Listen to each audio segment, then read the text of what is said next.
Welcome to our YouTube channel maths by Govind sir, जिसमें हम competitive maths and academic maths दोनों की ही प्रिपरेशन करते हैं। Hello students, today we are going to start the next exercise, miscellaneous exercise of chapter 8 sequence in series of class 11। Exercise में again questions बहुत सारे हैं, दैट मीन्स 18 क्वेश्चंस हैं जिन्हें एक साथ सॉल्व करने पर वीडियो लेक्चर बहुत लेंदी हो जाएगा, इसलिए हम इसे दो पार्ट्स में कंप्लीट करेंगे। आज फर्स्ट पार्ट में हम क्वेश्चन नंबर 1 to 9 सॉल्व करेंगे। चलिए without wasting any time start करते हैं। First question for today is, if f is a function satisfying fx plus y equal to fx into f5 for all x y belong to n such that f1 is equal to 3 and sigma x equal to 1 to n fx is equal to 120, then find the value of n. Now जो given value है that is fx plus y equal to fx into fy and f1 की value 3 को हम 3 to the power 1 लिख सकते हैं। Okay, अगर ऐसा है तो फिर हम f2 की वैल्यू आइडेंटिफाई करते हैं। तो f2 आइडेंटिफाई करने के लिए x और y दोनों को ही 1 1 ले लेते हैं, तो 1 + 1 2 हो जाएगा।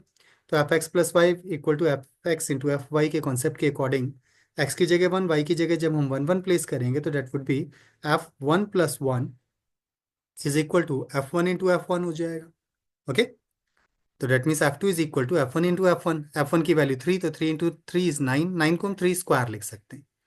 Now we have to find out f3। अब f3 फाइंड करने के लिए हम x की वैल्यू 1 और y की वैल्यू 2 ले लेते हैं, तो डेट मीन्स f1 + 2 कर देते हैं, तो that means f1 into f2 हो जाएगा, डेट इज f3। f1 की वैल्यू 3 एंड f2 की वैल्यू 9, तो that means 27, that is 3 cube, that is. Now similar way में अगर हम देखें तो f4 की वैल्यू अगर हम फाइंड करते हैं तो f1 + 3 कर लेंगे। ओके, तो f1 + 3 करेंगे तो that is f4, that is f1 into f3। f1 की वैल्यू 3 थी, f3 की वैल्यू 27, डेट इज 81, 81 को हम 3 to the power 4 लिखते हैं। तो अगर हम ध्यान दें तो 3 to the power 1, 3 to the power 2, 3 to the power 3, 3 to the power 4 का कॉन्सेप्ट बन रहा है। ओके, तो that means if we have to find out f1, f2, f3 की जो वैल्यूज हैं उन्हें अगर हम लिखते हैं तो that is 3 to the power 1, 3 to the power 2, 3 to the power 3 and so on. तो एक सीरीज बन रहा है, डेट इज जीपी, तो ये जीपी की एक सीरीज बन जाएगी। ओके, तो फॉर्म्स अ जीपी, और जिसका first term 3 and common ratio भी 3 हो जाएगा हमारे लिए। First term and common ratio दोनों ही हमारे लिए 3 होंगे, कॉमन डिफरेंस नहीं, कॉमन रेशियो होता है, दैट इज 3। ओके, जीपी में कॉमन डिफरेंस नहीं होता, कॉमन रेशियो होता है, so that is 3। Now we have to find out the value of sigma F X, जो कि क्वेश्चन में गिवन है इक्वल टू 120, जहां से मैंने अप्लाई करना है। तो F X, sigma F X means f1, f2, f3 up to fn, इन सब का समेशन इक्वल टू 120 हो जाएगा। f1 की वैल्यू जब हम प्लेस करेंगे तो that is 3 to the power 1 plus 3 to the power 2 plus 3 to the power 3 and so on up to 3 to the power n is equal to 120, that is.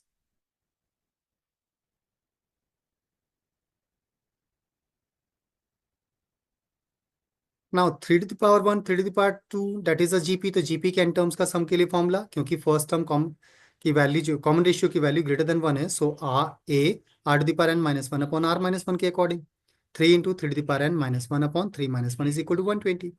तो 3 into 3 to the power n - 1 upon 2 equal to 120, 2 से cross multiply, 3 से divide करेंगे, तो 3 to the power n - 1 equal to 120 into 2 divided by 3, simplify करेंगे, that is 3 to the power n - 1 will be 80, तो -1 उधर जाकर transpose होगा तो 81 हो जाएगा, प्लस हो जाएगा तो 81, तो 3 to the power n, 3 to the power n की वैल्यू हो जाएगी 81, दैट इज 81।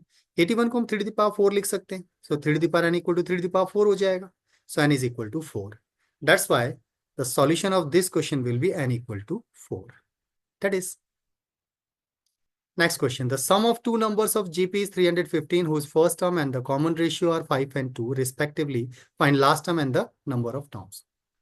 अब GP में फर्स्ट टर्म ए लेते हैं, that is equal to 5 given है, and common ratio r that is equal to 2 question में given है। सम ऑफ n टर्म्स क्वेश्चन के अकॉर्डिंग 315 given है हमें, n terms Sn equal to 315, because first term sorry common ratio की value greater than 1 है, इसलिए Sn का formula जब हम यूज करेंगे तो that would be a r to the power n - 1 upon r - 1 के according 5 into 2 to the power n - 1 upon 2 - 1 is equal to 315। तो डेट वुड बी 2 - 1 तो 1 हो जाएगा, तो लिखने की जरूरत नहीं है। तो that becomes 5 × 2 n - 1 is equal to 315 हो जाएगा। 5 से डिवाइड कर देते हैं तो डेट इज 63 हो जाएगा। तो 2 n - 1 is equal to 63। -1 transpose करेंगे तो डेट वुड बी +1, तो डेट मीन 64। तो 2 n इक्वल टू 64 हो जाएगा। एंड 64 2 6 होता है, सो 2 n इक्वल टू 2 6 हो जाएगा। दैट्स वाई n की वैल्यू हो जाएगी 6। n is 6। तो n equal to 6, that means number of terms तो हो गए 6। Now we have to find out last term. तो लास्ट टर्म a n की वैल्यू आइडेंटिफाई करने के लिए a r⁻n - 1 का कॉन्सेप्ट यूज करेंगे। सिक्स टर्म आइडेंटिफाई करें a6, तो a r⁻n - 1 के अकॉर्डिंग a r⁵ हो जाएगा। a इज 5, r इज 2, 2⁵ तो that means 2⁵ 32, 32 into 5 is 160. So last term will be 160 and number of terms will be 6. That is the solution of question number 2. Next, question number 3. The first term of GP is 1. The sum of third term and the fifth term is 90. The common ratio of GP will be what? That we have to identify. Let first term and common ratio को हम A और R consider कर रहे हैं. Let A and R be the first term and common ratio of the GP. अब third term and fifth term का sum question के according given है 90। ओके, अगर थर्ड टर्म आइडेंटिफाई करेंगे तो थर्ड टर्म की value a3 will be AR²।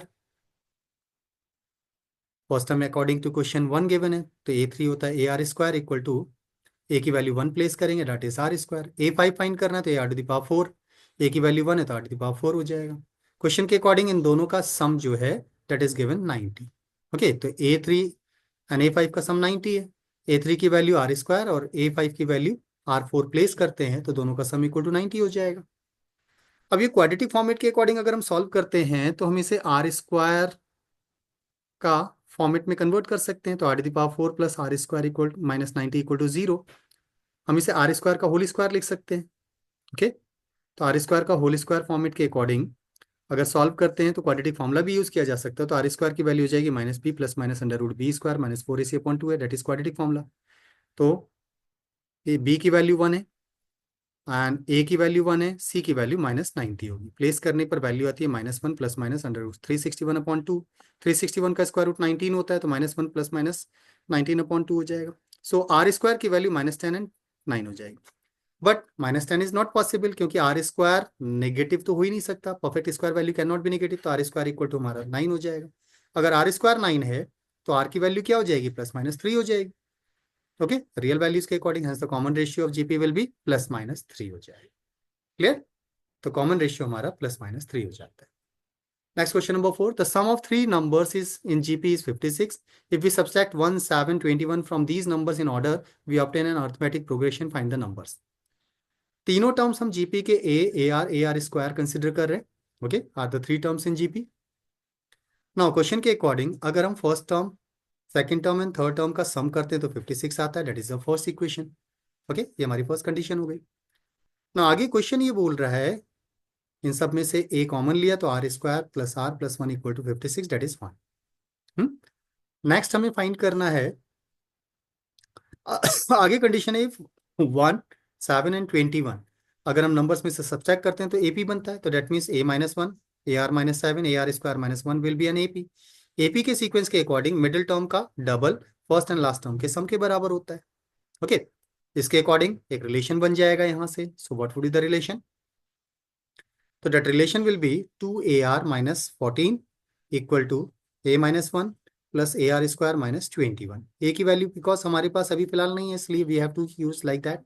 तो AR² quadratic format में कन्वर्ट करते हैं, -2AR plus a equal to 8 हो जाएगा। ओके, यहां से a अगर कॉमन लेते हैं तो R² - 2R plus 1 equal to 8, that is the second equation. अब हमारे पास दो इक्वेशन है, अगर फर्स्ट इक्वेशन और सेकंड इक्वेशन को आपस में डिवाइड कर दें तो a एलिमिनेट हो जाएगा। तो फर्स्ट इक्वेशन को सेकंड इक्वेशन से डिवाइड कर रहे हैं तो वी गेट a एलिमिनेट होगा, हमारे पास वैल्यू आएगी R² plus R plus 1 upon R² - 2R plus 1 equal to 56/8। 8 7 से 56 होता है, तो that means that would be equal to 7। a eliminate हो जाएगा and R² plus R plus 1 upon R² - 2R plus 1 equal to 7। Cross multiply करते हैं तो R into R² - 2R plus 1 equal to R² plus R plus 1 हो जाएगा। 7 से अंदर multiply करते हैं, क्वाड्रेटिक इक्वेशन बना लेंगे। तो 7 से मल्टीप्लाई करने पर that would be 7r²। That means 1r² इधर आके माइनस होगा तो 6r²। 7 टू ज़ 14 नेगेटिव होगा, यहाँ से एक और आएगा तो -15r। एंड 7 पॉजिटिव 1 नेगेटिव, तो डेट मीन्स +6। ये पूरी इक्वेशन 3 से डिविजिबल है, तो 2r² -5r + 2 = 0। Quadratic equation splitting the middle term के कॉन्सेप्ट के अकॉर्डिंग सॉल्व करेंगे तो 5r को लिख सकते हैं 4r -r, 2 टू ज़ 4, दैट मीन्स सम 5 हो जाएगा। इन दोनों में से 2r कॉमन ले लेते हैं तो r-1, और यहाँ से माइनस का 1 कॉमन लेंगे तो डेट वुड बी r-2 = 0। तो सो r-1 and 2r-1 will be the factor of the quadratic equation, जिससे हमें r की वैल्यूज मिलेंगी 1/2 एंड 2। तो r की वैल्यूज हमारे पास हो जाती हैं 1/2 and 2। These are the values. अब r की वैल्यूज बारी बारी से प्लेस करने पर एक ही भी हमें दो वैल्यूज मिलेंगी। That's why on putting r = जब हम r की वैल्यू 2 प्लेस करेंगे इन फर्स्ट इक्वेशन तो we will get a 2² is 4 + 1 5 + 1 6, तो 6 से डिवाइड करने पर सॉरी 7, 7 8 = 56, तो = 8 हो जाएगा। और जब हम r की वैल्यू 1/2 पुट करेंगे 1/2 इन फर्स्ट इक्वेशन तो we will get 1/4 + 1/2 + 1 into a = 56। Simplify करने पर a की वैल्यू 32 आती है। That's why the terms will be, जब हम a की वैल्यू 8 एंड r की वैल्यू 2 लेकर सॉल्व करेंगे तो ar² की वैल्यूज क्या क्या मिलेंगी हमें, तो दैट वुड बी 32 16 एंड 8। और जब हम a की वैल्यू r की वैल्यू 1/2 और a की वैल्यू 32 लेके सॉल्व करेंगे तो 8 16 एंड 32 आएगा। तो these are the values. Next, question number 5. A GP consists of an even number of terms. If the sum of all the terms is 5 times the sum of terms occupying odd places, then find its common ratio. तो GP हम consider कर लेते हैं T1, T2, T3 and T2n, for which let first term हम ले रहे हैं A and common ratio हम ले लेते हैं R. So द करस्पॉन्डिंग जो जीपी हमारी बनेगी तो वो बनेगी AR² AR³ and so on up to AR⁴ n-1 हो जाए, सॉरी AR⁴ 2n-1 हो जाए। Clear? According to the given condition हमसे कहा है the sum of all the terms, अगर हम सारे टर्म्स का सम करते हैं तो that is equal to 5 times terms occupying odd places, तो that means T1 T3 T5 odd places वाले टर्म्स के 5 टाइम्स के बराबर है। ओके, अब 5 टाइम्स वाली वैल्यूज को ट्रांसपोज करके इधर लाएंगे तो राइट साइड में = 0 हो जाएगा ना। इसमें फर्दर सिंप्लीफाई करेंगे तो हमें जो टर्म्स मिलते हैं that means T2 T4 T6 तो मिलेगा ही मिलेगा। T1 T3 को ट्रांसपोज करके इधर लाएंगे तो 1 टाइम एलिमिनेट हो जाएगा, तो 4 टाइम्स बचेगा हमारे पास। तो इवन प्लेसेस के टर्म्स का सम अगर निकालते हैं तो इवन टर्म्स के लिए सम का फॉर्मूला AR² r⁻1 और ऑड प्लेस के टर्म्स का सम AR² n-1 हो जाएगा। जिसे फर्दर सिंप्लीफाई करने पर r² - 1 डिनोमिनेटर से एलिमिनेट हो जाएगा, a एलिमिनेट हो जाएगा, r² n-1 भी एलिमिनेट हो जाएगा, तो a = हमारे पास बचता है r = 4 हो जाएगा, 4 and that is a eliminate होगा तो r की वैल्यू 4 हो जाएगी। That is the common ratio. So the common ratio for this GP will be 4। That is the solution. Question number 6, fraction में कुछ टर्म्स गिवन है, then show that ABCD are in GP. अगर हम first two terms को equal करते हैं तो यहाँ a + bx a - bx b + cx b - cx, तो इसमें तो कॉम्पोनेंट डिविडेंडो का कॉन्सेप्ट बनता है। कॉम्पोनेंटो में न्यूमरेटर में डिनोमिनेटर प्लस करेंगे एंड न्यूमरेटर में से डिनोमिनेटर को माइनस करेंगे नीचे, सिमिलरली ऑन बोथ साइड, तो इट बिकम्स bx एलिमिनेट हो जाएगा 2a and upon 2bx equal to यहाँ से cx एलिमिनेट होगा, डिनोमिनेटर में b भी एलिमिनेट हो जाएगा, तो 2a/2bx = 2b/2cx, तो डेट मीन्स a/b = c/d हो जाएगा। अब सेकंड एंड थर्ड को अगर इक्वल करते हैं, यहाँ भी कॉम्पोनेंडो एंड डिविडेंडो यूज करेंगे तो numerator plus denominator upon numerator minus denominator both of side करने पर न्यूमरेटर में cx एलिमिनेट होगा तो 2b बचेगा, यहाँ पर b भी एलिमिनेट होगा तो डेट इज यहाँ से बच जाएगा 2cx and similarly on the right side, तो यहाँ से बनता है b/c = c/d। तो फर्स्ट इक्वेशन में a/b b/c के इक्वल है, b/c c/d के इक्वल है सेकंड इक्वेशन में, तो डेट मीन्स ये सारी वैल्यूज इक्वल होगी, तो it means ABCD are in GP. यही हमारी कंडीशन है जो हमें शो करना था। तो that was the solution of question number 6 7। Let S be the sum, P the product, and R the sum of reciprocals of n terms in GP. Prove that P square R to the power n equal to S to the power n. That we have to prove. हमने एक GP consider किया AR square and that means AR to the power n minus one R n terms in GP. तो सम हो जाएगा AR सबका सम करना है, इन सब में से कॉमन आएगा तो that means 1 plus R square, और ये GP बन रही है तो GP के n टर्म्स का सम होता है A into R to the power n minus 1 upon R minus 1. So that means A R to the power n minus 1 upon R minus 1 will be S. अब P is the product of all the terms, तो सबका product करेंगे तो A कितने times n times आएगा तो A to the power n. R का exponent R to the power 1 R to the power 3, तो बेसिस सेम है, एक्सपोनेंट्स ऐड होंगे तो that would be A to the power n R to the power 1 plus 2 plus 3 and that is a AP. ये AP है, AP के n terms का sum find करना है तो n into n minus 1 upon 2 बन जाएगा. So P will be A to the power n R to the power n into n minus 1 upon 2. That is second equation. Now R is the sum of reciprocal of n terms, तो 1 upon A plus 1 upon AR plus 1 upon AR square and so on. सब में से 1 upon A common आ जाएगा. Okay तो जब हम सब में से 1 upon A कॉमन लेंगे तो जो टर्म्स बचेंगे that would B 1 upon R 1 upon R square and so on 1 upon R to the power n minus 1. That is also GP, जिसमें कॉमन रेशियो 1 upon R होगा. 1 upon R is actually less than 1. So यहाँ जब इसका सम निकालेंगे तो 1 upon A 1 into 1 minus 1 upon R to the power n upon 1 minus R. इसे further simplify करने पर हमें मिलता है 1 upon a r to the power n minus 1 upon r to the power n upon r minus 1 upon r. Further simplify करेंगे तो 1 upon a r ऊपर जाएगा, r to the power n नीचे आएगा तो r to the power n minus 1 upon r minus 1 हो जाएगा. R से r to the power N simplify करेंगे तो 1 upon a r to the power n minus 1 ऊपर r to the power n minus 1 upon r minus 1. That is the value of r. ये हमारी are की values हो जाएगी. तो हमारे पास एस पी आर की जो भी वैल्यूज हैं उन्हें अब left hand side p square r to the power n में प्लेस करना है. तो p square r to the power n के लिए पी की वैल्यू हमारे पास थी what, that was a to the power n r to the power n minus 1 upon 2, और आर की वैल्यू जस्ट अभी हमने आइडेंटिफाई की है 1 upon a r to the power n minus 1 r to the power n minus 1 upon r minus 1. That is, इसे simplify करना है जितना हम कर सकते हैं. ओके इसका एक्सपेरिमेंट हमारे पास है ना, क्योंकि r to the power n करना है. तो यहाँ से बनेगा a to the power 2n, r to the power 2 eliminate होगा तो r to the power n into n minus 1 हो जाएगा. 1 upon a to the power n r to the power n minus 1 के साथ n का multiply करेंगे that is, और यहाँ होगा r to the power n minus 1 upon r minus 1 का एक्सपोनेंट n. तो ये टर्म्स तो एलिमिनेट हो जाएंगे, तो यहाँ से a to the power n बचेगा हमारे पास फर्दर. ओके तो a to the power 2n r to the power n into n minus 1 ये एलिमिनेट होंगे तो यहाँ से बचेगा a to the power 2n और a to the power n. Simplify करेंगे सॉल्व करेंगे तो that would be that is a to the power n into r to the power n minus 1 upon r minus 1 whole to the power n. That is, ये हो गया LHS portion. अब RHS portion की अगर हम बात करें तो RHS में व्हाट वी नीड, इसे फर्दर सिंप्लीफाई करने पर हम इसे a to the power n whole to the power n, तो a r to the power n minus 1 upon r minus 1 whole to the power n. यही हमारा s था, sum of n terms, that was s. तो s to the power n हो जाएगा, that is RHS. Okay यही हमें prove करना था, p square r to the power n equal to s to the power n. That is proved. That is LHS equal to RHS, hence proved.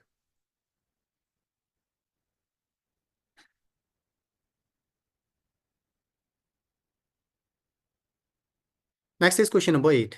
If A, B, C, D are in GP, prove that A to the power n, B to the power n summation and B n, C n summation, C n, D n summation are in GP.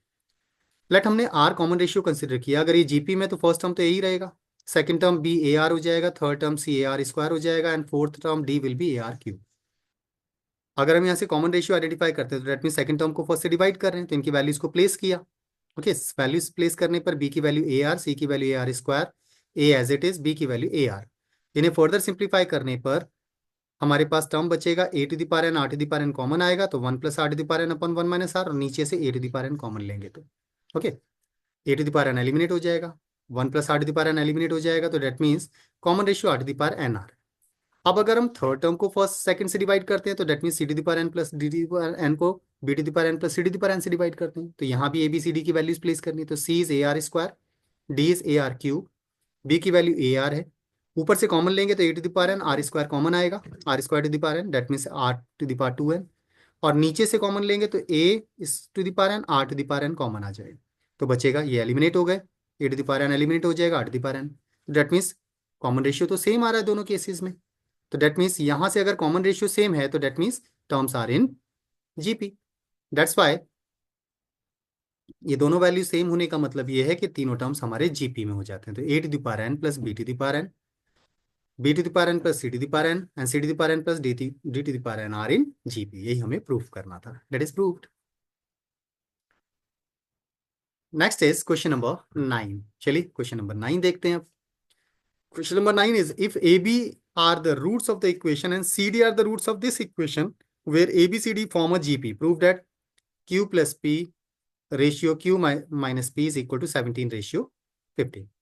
ABCD GP में common ratio R consider कर लेते हैं again, तो B की value AR, C की value AR square, D की value AR cube हो जाएगी।